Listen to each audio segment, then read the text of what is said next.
Aconteceu que, indo nós à oração, nos saiu ao encontro uma jovem que tinha espírito de adivinhação, a qual, adivinhando, dava grande lucro aos seus senhores. Esta, seguindo a Paulo e a nós, clamava, dizendo: esses homens nos anunciam o caminho da salvação, são servos do Deus Altíssimo.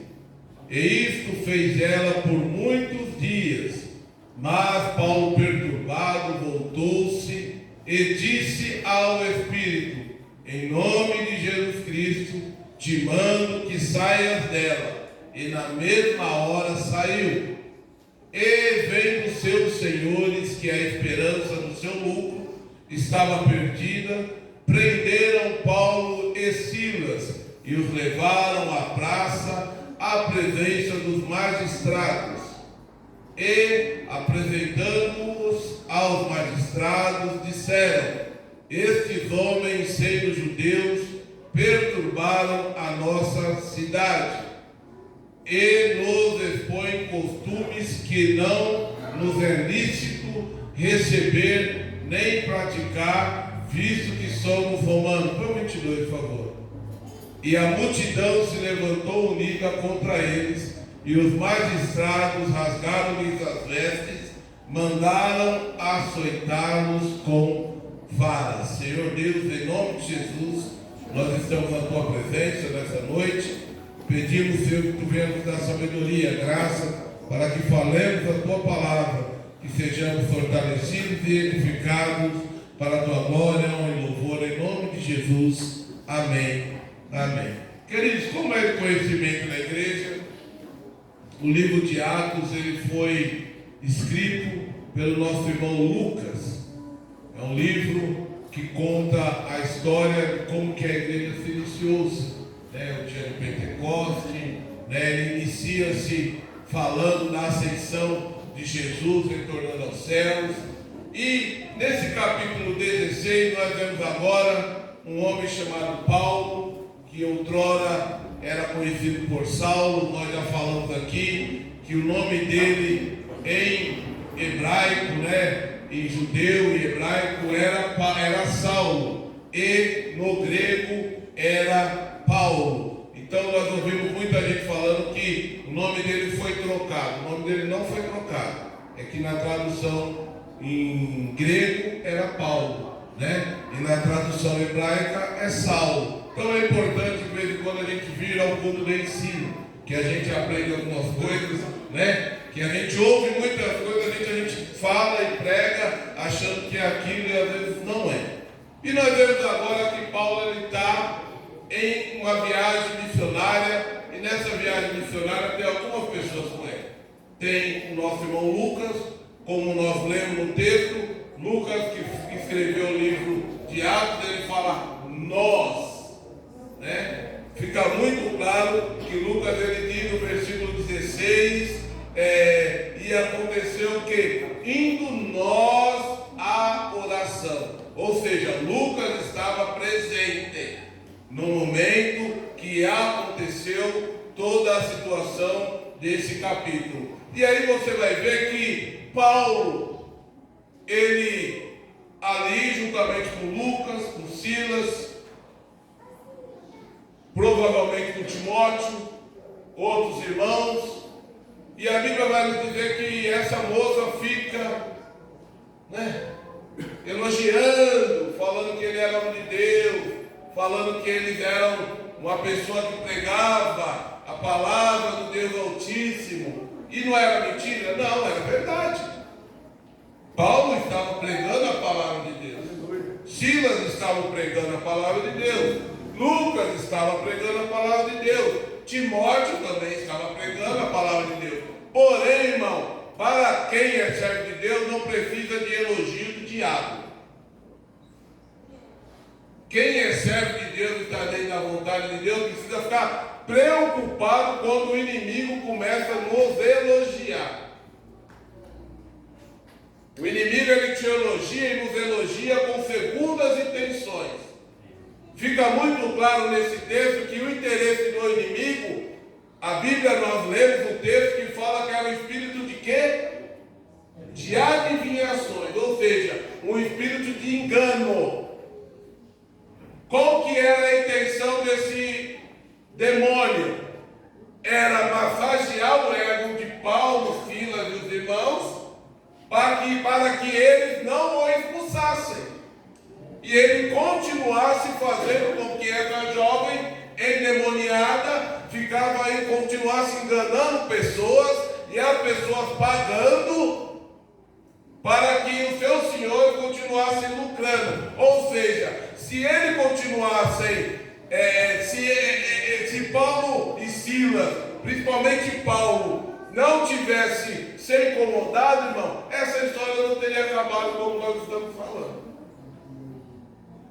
O texto continua dizendo que os seus senhores perderam a esperança. Eles não foi na hora. Pode ser que tenha sido no outro dia. Porque vocês leram comigo que ela ficou muitos dias elogiando, falando até que um dia ele se irritou. E o texto vai nos dizer que por causa disso, aqueles que ganhavam dinheiro com ela ficaram nervosos, falaram para os magistrados, que eram pessoas influentes, e eles pegaram Paulo e Silas, deram uma surra e prenderam. E agora eu quero começar a aplicar para os irmãos alguma coisa. Ah, pastor, isso aí todo mundo sabe. Pois é, a palavra do Senhor todos nós sabemos, por duro é que poucos obedecem. Saber todo mundo sabe, o duro é obedecer. Todas as igrejas professores, se você ler Bíblia, irmão, você vai ouvir a palavra, você vai falar, eu já sei disso. Né? Pode ir lá no Japão, é a mesma Bíblia. Vai pregar, falou, mas você ir lá no Brasil para ouvir a mesma palavra aqui. Pois é, que às vezes você não está obedecendo nenhum, por isso que é repetitivo. Até que a gente mude e obedeça. E aí nós vamos aplicar, primeiro, nem sempre fazer a vontade de Deus. Aliás, ao fazer a vontade de Deus, tem um preço a ser pago.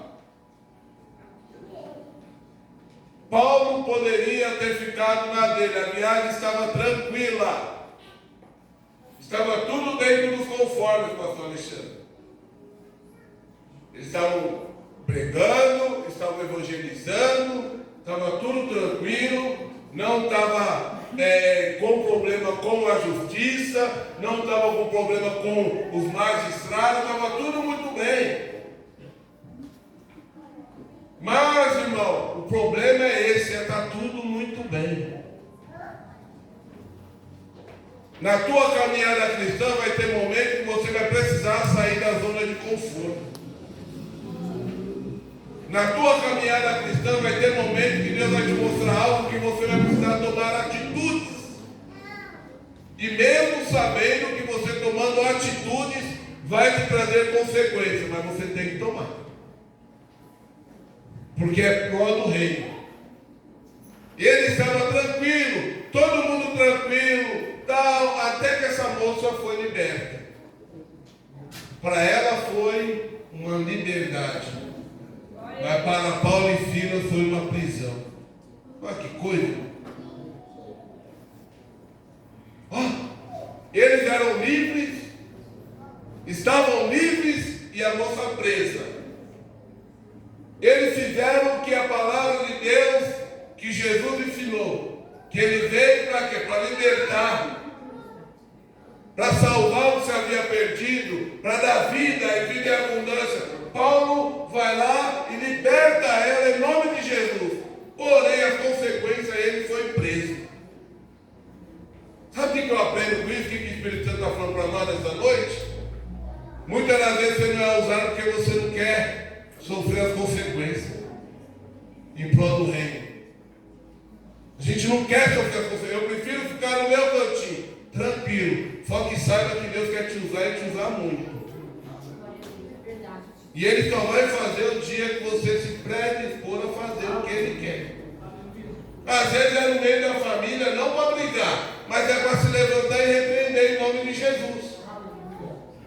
Talvez no dia que você fizer isso, não te chame mais para ir no churrasco, mas você fez o que Jesus mandou. É melhor fazer o que Jesus mandou do que ficar no meio do churrasco e Jesus e o Espírito Santo te incomodando, que está tudo errado, você querendo ser bonzinho com todo mundo e não fazer. Esse é o preço de ser servo de Deus. Às vezes é no mesmo vínculo de amizade. Às vezes no vínculo de amizade, pessoas próximas que te considera, né, como amigo, que agora não é mais amigo, é amigo, e miga, né? Tirou o ar. Quando tira o ar, ficou mais próximo, nunca vi. Chamar de amigo é amigo, mas chamar de amigo é porque é o amigo. É o amigão. Né? Talvez o seu amigo ou a tua amiga está fazendo um monte de coisa errada. E o Espírito Santo fala para ela. E você sabe que é para falar. Aí você não fala. Não, mas se eu não falar, se eu falar minha amiga, não vai ser mais minha amiga. Não, irmão. Deixa esse miga de lado e seja um canal de bênção para a vida dela. Você pode ter certeza que depois ela vai falar: você me repreendeu, eu não gostei, mas depois eu entendi. O texto vai continuar, e esse segundo tópico que eu quero falar com os irmãos é: qual tem sido a tua reação quando você está sofrendo consequências? Porque eu sei que aqui nessa noite tem gente que é retalhada com seu instrumento na mão de Deus. Ao mesmo tempo que tem gente que não quer fazer a vontade para não ser retalhado, tem pessoas que estão fazendo e estão sendo retalhado. Mas qual tem sido a tua reação? Paulo ensina foi cantar. Paulo ensina sobre preso, tomaram um couro. Tomaram um couro, irmão. Foram todos ensanguentados presos e tomaram açoite, com certeza machucou. Né? Foram presos, amarraram eles, prenderam eles. E eles poderiam ter reclamado. Lembra-me dele, talvez filho eu poderia ter falado: não, Paulo, mas para que você foi expulsar aquele demônio? Você é um loucura, hein, Paulo? Não poderia? Onde nós estamos? Está todo mundo machucado aqui. Né? Paulo poderia ter falado: ei, Sila, nós devia ter ficado quieto. Às vezes a gente não fala isso: se eu tivesse ficado quieto, eu não teria ouvido isso, não é? Se eu não tivesse falado Jesus te ama, eu não teria ouvido uma malcriação, né? Mas é para falar. Pelo contrário, o que eles fizeram? Claudemir, foram orar e cantar. Só que eu leio esse texto, o que me chama a atenção é que eles estavam presos, orando e cantando. Os outros presos estavam presos, mas não oravam, não cantavam. E o carcereiro estava dormindo. Você acha que a cadeia era aquela cadeia tranquilinha? Provavelmente era no subsolo. Era uma cadeia considerada hoje uma cadeia de segurança máxima. Saneamento básico zero. E estavam lá, não era porque era bandido, não, foi porque libertou uma pessoa, no nome de Jesus. Mas eles foram orar e cantar. E aí nós vamos entender que ao orar, ao cantar, aconteceu algo. Você está pronto para o terremoto, irmão? Para Paulo e Silas, esse terremoto trouxe o quê? Olha só, irmão, como o texto, Deus é maravilhoso. Só Paulo e Silas estavam cantando. Os outros tudo presos, não cantavam. Mas quando veio o terremoto, o que aconteceu? Todos foram libertos. Todos foram libertos, abriu a cadeia de todos. E todos caíram às algemas. E aquele que estava dormindo ficou desesperado. Por isso que muitas vezes tem gente desesperada no nosso meio, porque está dormindo, irmão. Não está vendo Deus agir, não está vendo Deus falar, aí fica dormindo. Quando Deus usa uma pessoa e fala, ora, você não quer orar. Quando manda vigiar, você não quer vigiar. Quando acontece, você quer se matar. Como se não tivesse falado nada. Deus avisou, você não quis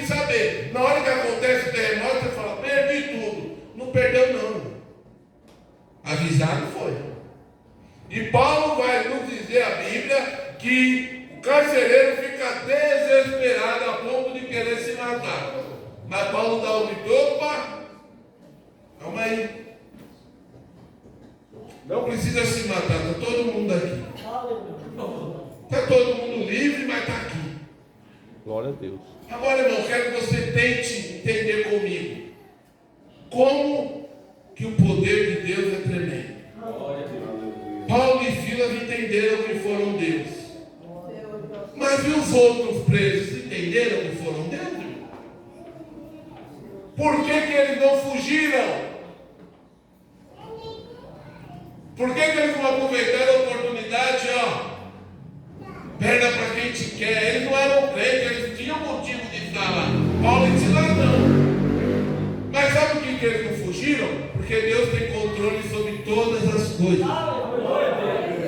Deus, quando Ele faz milagre bem feito. Deus, Ele não deixa rabinho para trás, não. Ele faz bem feito. Aleluia. A ponto do carcereiro querer se matar, e Paulo fala: não, está todo mundo aqui.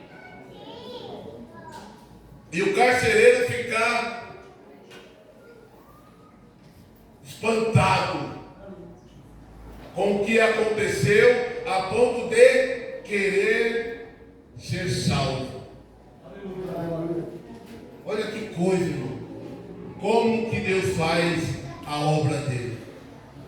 Paulo, no início eu falei que eles poderiam ter tido uma viagem tranquila, mas o propósito de Deus era expulsar o demônio daquela jovem e salvar o carcereiro e a sua família. Glória a Deus. E aí honrar Paulo e Silas. O texto vai continuar, mas estou concluindo que eles, o carcereiro fala com eles, ele fala: crê no Senhor Jesus, será salvo tu e tua casa. O texto continua dizendo que aquele mesmo carcereiro levou Paulo e Silas para casa. Paulo e Silas, saúde. Paulo e Silas para casa. Levou Paulo e Silas para casa. Pegou, curou as feridas, irmão. Sarou as feridas. Sarou as feridas de Paulo e Silas. Foram batizados. Glória a Deus. Olha, irmão. Foram batizados. Enquanto isso, Paulo e Silas estão cheios de cicatriz. Está todo machucado. Você deu glória a Deus, aleluia, porque não foi você que ficou chibatada nas costas, né? Mas é gostoso de nós dar glória a Deus agora, né? Mas isso é para nós ficarmos espertos, irmão, e atentos. Se você está disposto a sofrer, irmão, açoite em prol da vida do seu irmão,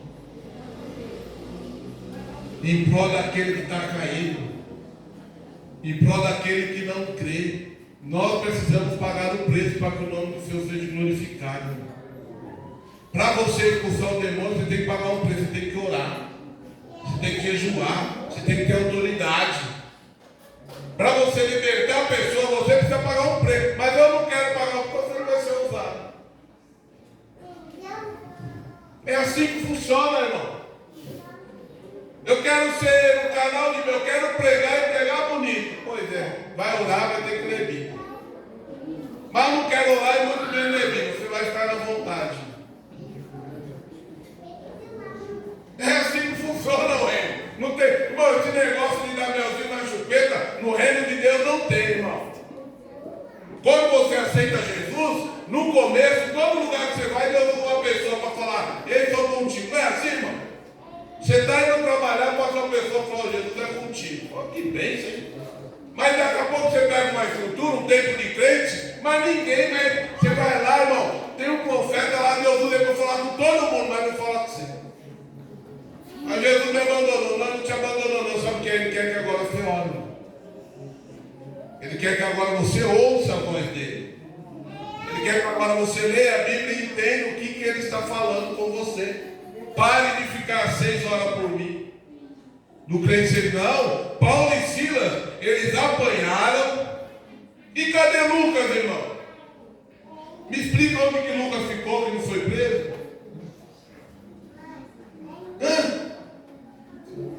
Me explica onde que Lucas ficou, que estava junto, ele falou, nós. Ele viu. Será que Lucas se escondeu? Na hora que Paulo e Silas apanharam, foram pegos, será que eles fizeram o quê? Não. Será que o que eles fizeram? Não, sabe o que é isso? É que tem coisa que é para você passar e o outro não é para passar. Era para Paulo e Silas sofrer açoite. Lucas não era para sofrer. Sofreu açoite. Mas ele estava lá. Você já parou para pensar, irmão? Que você está num lugar, você passa por situação e você fica bravo porque o teu irmão está tudo muito bem, obrigado. Não é? Tem pessoas que vão para a igreja com pouco tempo, ela começa com fervor e é consequência, é luta, é prova, e o outro irmão está lá, ó, tudo tranquilo. E o duro que às vezes você vê, ouve Deus usando alguém falar para o irmão, fala assim, eu sou contigo, meu servo, eu te agrado, eu me agrado de você. Você fala, não é possível. O irmão não passa prova, não passa luta, Deus se agrada dele, eu estou numa... É que o negócio, irmão, com você é diferente. Com Paulo e Silas foi diferente. Dentro do propósito de Deus, estava que eles tinham que tomar um couro. Dentro do propósito de Deus estava escrito que eles iriam louvar na hora. Talvez Lucas não estava preparado. Talvez Lucas não estava preparado, mas ele estava lá porque ele estava no propósito de Deus de ele relatar a história. Você está preparado para o que Deus tem para você, irmão? Concluo, falei que era 10 minutos, passei. Lucas participou da viagem, mas não participou dos açoites. Lucas relatou a viagem, mas não foi preso. De contrapartida, Lucas não viu o terremoto. De contrapartida, Lucas não teve oportunidade de pregar para o carcereiro. De contrapartida, Lucas não teve oportunidade de batizar o carcereiro e a família dele. Mas nem por isso ele não foi útil para o reino de Deus. Deus tem utilidade para você e para mim. A questão é, você está disposto a ser útil naquilo que Deus te chamou? Nessa noite nós vamos lembrar do sacrifício de Jesus. Paulo e Silas tomaram couro pela causa de Jesus. E não ache que você vai passar desapercebido na causa de Jesus. Porque Jesus morreu para nos dar vida. E Jesus morreu para que nós tenhamos coragem. Quem quer servir Jesus precisa ter coragem. Precisa se expor. Vai cedo ou tarde você vai ter que falar que é crente. Mas ninguém nunca me perguntou. Se prepare, cedo ou tarde alguém vai te perguntar. E você vai ter que falar, sou crente. E nesse dia você vai lembrar de mim e falar, bem que o pastor falou. E vai ser na frente de todo mundo, viu? Vai ser na frente de todo mundo. E todo mundo vai olhar para você assim, você é crente? E aí você vai falar, e agora? Meu conselho é, fale que é. Mas eu vou tomar pedrada, mas o nome do Senhor vai ser glorificado. E é para isso que nós somos chamados. O responsável de manter os 2 presos, depois do terremoto, foi o responsável de cuidar das feridas deles. Talvez pessoas que te critiquem, pessoas que desejam mal para você, Deus vai agir na tua vida, através da tua vida essas pessoas serão libertas e essas pessoas vão te ajudar em nome de Jesus e o nome dele vai ser glorificado. Amém? Fiquemos de pé em nome de Jesus. As crianças